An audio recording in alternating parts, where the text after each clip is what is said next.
Breaking news. హస్తినలో అధికారం దక్కించుకుని 27 ఏళ్ల కల సాకారం చేసుకుంది బీజేపీ. 48 నియోజకవర్గాల్లో విజయం సాధించి ఢిల్లీ సీఎం పీఠాన్ని చేజెక్కించుకుంది. దీంతో ఢిల్లీ నూతన సీఎం ఎవరు, సీఎం కుర్చీ మీద ఆసీనులయ్యే ఆ అదృష్టవంతుడు ఎవరు, మోదీ అనుగ్రహం ఎవరి మీద ఉండబోతోంది అనే ప్రశ్నలకు ఇంకా సమాధానాలు దొరకలేదు.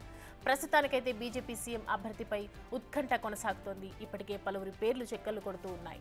సీఎం అభ్యర్థి విషయంలో సామాజిక ప్రాంతీయ సమీకరణాలను పరిశీలిస్తోంది బీజేపీ.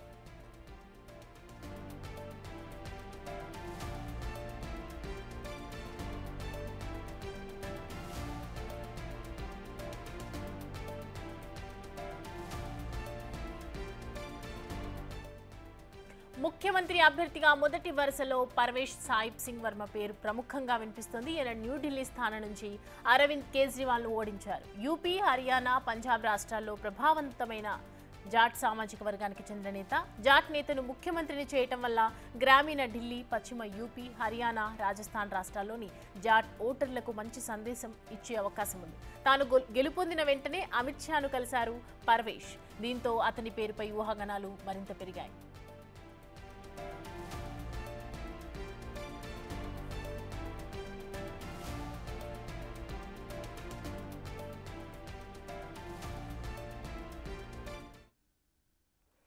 ఇక ఈ అంశానికి సంబంధించి మరిన్ని అప్డేట్స్ మా ప్రతినిధి శివ అందిస్తారు ఢిల్లీ నుంచి.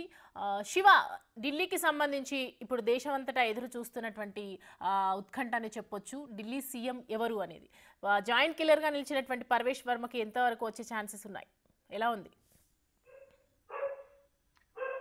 రైట్ సౌమ్య, ఢిల్లీ అసెంబ్లీ ఎన్నికల్లో విజయం సాధించిన తర్వాత అంటే 27 సంవత్సరాల కల సాకారం చేసుకుంది బీజేపీ. ఢిల్లీ ప్రజలు కూడా బీజేపీకి పట్టం కట్టారు. అయితే ఇప్పుడు ముఖ్యమంత్రి అభ్యర్థి ఎవరు అనే దానిపై మాత్రం చర్చ కొనసాగుతోంది. అయితే న్యూఢిల్లీలో ఢిల్లీ మాజీ సీఎం ఆమ్ ఆద్మీ పార్టీ అధినేత అరవింద్ కేజ్రీవాల్ ను ఓడించిన పర్వేష్ సాహిబ్ సింగ్ పేరు ప్రధానంగా తెర మీదకు వస్తుంది.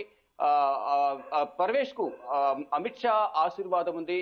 మరోవైపు ముఖ్యమంత్రి అభ్యర్థిని ఓడించిన ఒక ఘనత కూడా పర్వేష్ కు దక్కింది. ఈ నేపథ్యంలోనే ప్రథమ స్థానంలో అంటే ముందు వరుసలో సీఎం రేస్ లో పర్వేష్ పేరు ప్రధానంగా వినిపిస్తోంది.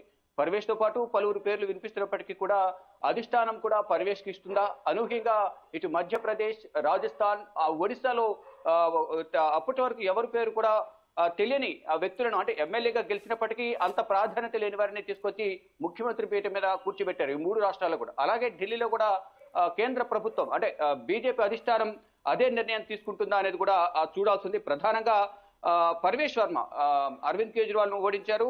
యూపీ, హర్యానా, పంజాబ్ రాష్ట్రాల్లో జాట్ సామాజిక వర్గానికి చెందిన నేతగా కూడా ఇతనికి మంచి పేరుంది. అతని తండ్రి కూడా సాహిబ్ సింగ్ ముఖ్యమంత్రిగా కూడా చేసిన అనుభవం వారి తండ్రికి ఉంది. రాజస్థాన్ రాష్ట్రాల్లో ఓటర్లకు సందేశం ఇచ్చే అవకాశం అయితే ఒకవేళ పర్వేష్ కు ముఖ్యమంత్రిగా నియమిస్తే గనక సీఎం పీఠం అతనికి కట్టబెడితే జాట్ సామాజిక వర్గానికి మంచి సందేశం ఇచ్చినట్లు ఉంటుంది అనేది కొంత విశ్లేషణ అయితే కొనసాగుతోంది. కానీ మరోవైపు సతీష్ ఉపాధ్యాయ్ పర్వేష్ తర్వాత 2వ స్థానంలో సతీష్ ఉపాధ్యాయ్ ఉన్నారు. బీజేపీ ఢిల్లీ విభాగానికి అధ్యక్షుడిగా కూడా సతీష్ ఉపాధ్యాయ్ చేసిన అనుభవం ఉంది. ఆయన సామాజిక వర్గంగా చూసుకుంటే కనుక బ్రాహ్మణ సామాజిక వర్గానికి చెందిన సతీష్ ఉపాధ్యాయ్ పేరు కూడా సీఎం రేస్ లో ఉంది. అంటే అన్ని సామాజిక వర్గాలను, అన్ని ఈక్వేషన్స్ ను పరిగణలోకి తీసుకుని ముఖ్యమంత్రి అభ్యర్థిని ప్రకటించే అవకాశం అయితే ప్రధానంగా కనిపిస్తోంది. ఒక ముఖ్యమంత్రి, 2 ఉప ముఖ్యమంత్రులను బీజేపీ అధిష్టానం ప్రకటించబోతుంది. ఇది బీజేపీ పార్లమెంటరీ కమిటీలో నిర్ణయం తీసుకుంటుంది. నిన్న విజయం సాధించిన తర్వాత ఇటు బీజేపీ కేంద్ర కార్యాలయంలో విజయోత్సవ ర్యాలీలో ప్రధాని నరేంద్ర మోడీ పాల్గొన్నారు. మరొక జేపీ నడ్డా కూడా పాల్గొన్నారు. జేపీ నడ్డా కూడా మాట్లాడుతూ ఎవరైతే అవినీతి అక్రమాలకు పాల్పడ్డారో అటువంటి వారిని శిక్షిస్తామంటూ కూడా జేపీ నడ్డా కానీ ఇటు ఢిల్లీ బీజేపీ అధ్యక్షుడు వీరేంద్ర సచ్దేవ్ కూడా వ్యాఖ్యలు చేశారు. అయితే ఇక ముఖ్యమంత్రి అభ్యర్థిత్వంపై కొంత చర్చ కొనసాగుతోంది. దాంట్లో సతీష్ ఉపాధ్యాయ్ పేరు, అలాగే వర్మ పేరు కూడా ప్రధానంగా, పర్వేష్ సాహిబ్ సింగ్ వర్మ పేరు కూడా ప్రధానంగా వినిపిస్తుంది. ఆశిష్ సూద్ 3వ వ్యక్తి, ఆశిష్ సూద్ పంజాబ్ కు సంబంధించిన వ్యక్తి. ప్రస్తుతం ఢిల్లీలో బీజేపీ కౌన్సిలర్ గా కూడా పనిచేస్తూ ఉన్నారు.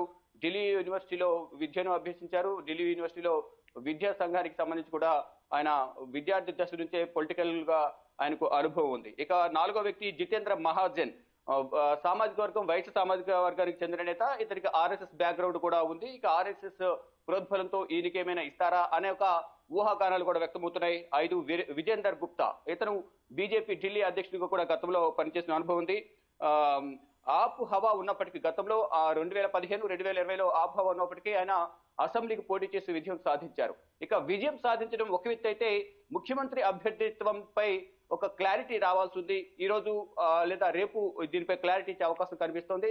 ఇక ఇప్పటికే ఆమ్ ఆద్మీ పార్టీ ఓటమి పాలైంది కాబట్టి తన రాజీనామా లేఖను అతిషి లెఫ్టినెంట్ గవర్నర్ కు సమర్పించాల్సి ఉంటుంది. అంటే గత ప్రభుత్వం ఓడిపోయింది కాబట్టి ఇప్పుడు నూతన ప్రభుత్వాన్ని ఏర్పాటు చేయాల్సిన బాధ్యత ఢిల్లీ లెఫ్టినెంట్ గవర్నర్ పై ఉంది కాబట్టి ఇప్పుడు ప్రజెంట్ అతిషి రాజీనామా లేఖను గవర్నర్ కు సమర్పించాలి. ఈ రోజు మాక్సిమం సమర్పించే అవకాశం మీద కనిపిస్తుంది. సమర్పించిన తర్వాత నూతన ప్రభుత్వం ఏర్పడే వరకు ఆపద్ధర్మ ముఖ్యమంత్రిగా కొనసాగాలంటూ కూడా లెఫ్టినెంట్ గవర్నర్ అతిషిని కోరనున్నారు. తర్వాత నూతన ప్రభుత్వం బీజేపీ ఎవరిని ముఖ్యమంత్రిని అభ్యర్థిగా ప్రకటిస్తుందో చూడాల్సి ఉంటుంది. ఈ రోజు పార్లమెంటరీ కమిటీ సమావేశం జరిగిన తర్వాత బీజేపీ పార్లమెంటరీ కమిటీలో ముఖ్యమంత్రి అభ్యర్థిని నిర్ణయిస్తారు. నిర్ణయించిన తర్వాత బీజేపీలో గెలిచిన 48 మంది ఎమ్మెల్యేలతో ఒక సమావేశం ఏర్పాటు చేసి అక్కడ బీజేఎల్పీ లీడర్ ను కూడా ఎన్నుకున్న ఆ నేతని ముఖ్యమంత్రి అభ్యర్థిగా ప్రకటిస్తారు. ప్రకటించిన తర్వాత నూతన ప్రభుత్వాన్ని ఏర్పాటు చేయాల్సిందిగా ముఖ్యమంత్రి అభ్యర్థి ఎవరైతే ఉన్నారో అతను వెళ్లి గవర్నర్ ను కోరుతారు. గవర్నర్ తర్వాత నూతన ప్రభుత్వాన్ని ఏర్పాటు చేసేందుకు ఒక డేట్ ను ఫిక్స్ చేస్తారు.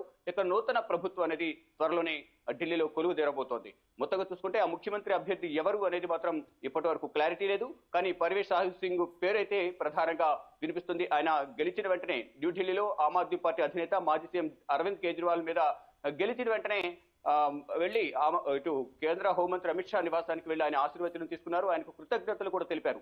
ఎప్పుడైతే ఎన్నికల షెడ్యూల్ కు ముందే 2 నెలల ముందే తనను అమిత్ షా అక్కడి నుంచి పోటీ చేయాలని తనకు చెప్పారని, ఈ పార్టీ ప్రచార కార్యక్రమాలకు సంబంధించి సిద్ధంగా ఉండాలంటూ కూడా తనకు అమిత్ షా సలహాలు సూచనలు ఇచ్చినట్టు కూడా నిన్న గెలుపొందిన తర్వాత మీడియాతో మాట్లాడుతూ పర్వేష్ తెలియజేశారు. అయితే పర్వేష్ కి ఇస్తారా లేదా ఇంకెవరి పేరైనా ఇప్పటి వరకు చెప్పుకున్న 5గురిలో ఎవరినైనా ఫైనల్ చేస్తారా?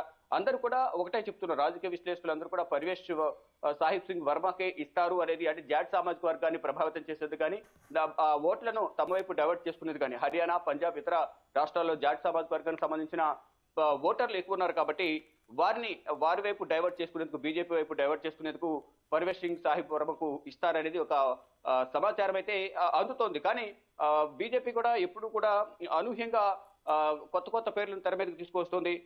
వీరిలో ఎవరికైనా ఇస్తారా లేకపోతే మహిళా ముఖ్యమంత్రిని తెర మీదకి తీసుకొస్తారా అనేది కూడా చూడాల్సి ఉంది. కానీ చూడాలి మరి ఏం జరగబోతుంది అనేది కూడా అందరూ ఉత్కంఠగా ఎదురు చూస్తున్నారు. కానీ 1998 నుంచి ఇప్పటి వరకు కూడా బీజేపీ గెలిచిన దాఖలాలు లేవు అసెంబ్లీ ఎన్నికల్లో. ఇటు పార్లమెంట్ లో మాత్రం 7 స్థానాలు గెలుస్తున్నప్పటికీ కూడా అసెంబ్లీలో 2015లో అసెంబ్లీ ఎన్నికల్లో 3 స్థానాలు గెలిచింది. ఆమ్ ఆద్మీ పార్టీ 67 స్థానాలు విజయం సాధించింది. 2020లో 62 స్థానాలు ఆమ్ ఆద్మీ పార్టీ విజయం సాధిస్తే 8 స్థానాల్లో బీజేపీ విజయం సాధించింది. కానీ ఈసారి ఆ 8కి మరొక 40 తోడై 48 స్థానాల్లో బీజేపీ విజయం సాధించి ఢిల్లీ పీఠాన్ని కైవసం చేసుకుంది. ఇక ఇవాళ రేపట్లో ఢిల్లీ ముఖ్యమంత్రి అభ్యర్థి ఎవరు అనేది కూడా అధికారికంగా బీజేపీ ప్రకటించబోతోంది. Soumya, thanks for the update Shiva.